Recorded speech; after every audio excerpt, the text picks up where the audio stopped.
जहां एक तरफ लोकसभा चुनाव 2024 की तारीखों के ऐलान के बाद इसी बात की चर्चा थी कि क्या विपक्ष की प्रधानमंत्री पद की दावेदारी मजबूत है। बसपा अकेले चुनाव लड़ रही है तो क्या मायावती अकेले दम से प्रधानमंत्री बन पाएंगे या नहीं।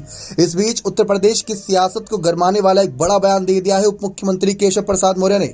जी हां, केशव प्रसाद मौर्य ने राहुल, अखिलेश और मायावती को आड़े हाथ लेते हुए बड़ा बयान दिया। उन्होंने साफ कहा कि जिस तरीके से सपा, बसपा और कांग्रेस से इनकी एक्सपायरी डेट की दवा है ये, क्योंकि विपक्षी पार्टियां अब आईसीयू में पड़ी हैं जिन्हें अब ऑक्सीजन देने की जरूरत नहीं, क्योंकि इन पार्टियों को अगर दोबारा ऑक्सीजन मिली तो ये लोग फिर मिलकर देश को लूटने का काम करेंगे। राहुल, अखिलेश और बहन मायावती के लिए अगले 2047 वर्ष तक वैकेंसी खत्म हो गई है।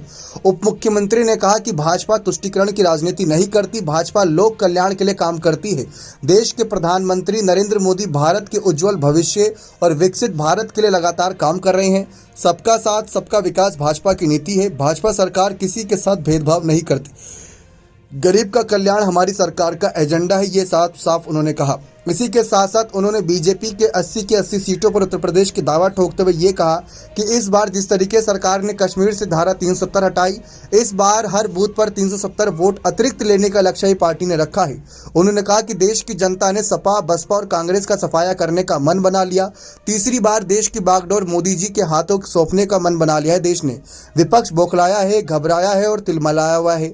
जनता पर विपक्ष का कोई प्रभाव नहीं पड़ रहा। इंडिया गठबंधन बेंगलुरु से बनकर चला और मुंबई में आकर बिखर गया, जबकि हकीकत यह है कि मायावती तो इंडी गठबंधन का हिस्सा थी ही नहीं, अकेले चुनावी मैदान में उतरी है। लेकिन मायावती को भी इसमें इंक्लूड किया गया कि अब 2047 तक किसी के भी बीजेपी के नेतृत्व के अलावा प्रधानमंत्री पद के हासिल करने की कोई दावेदारी नहीं है।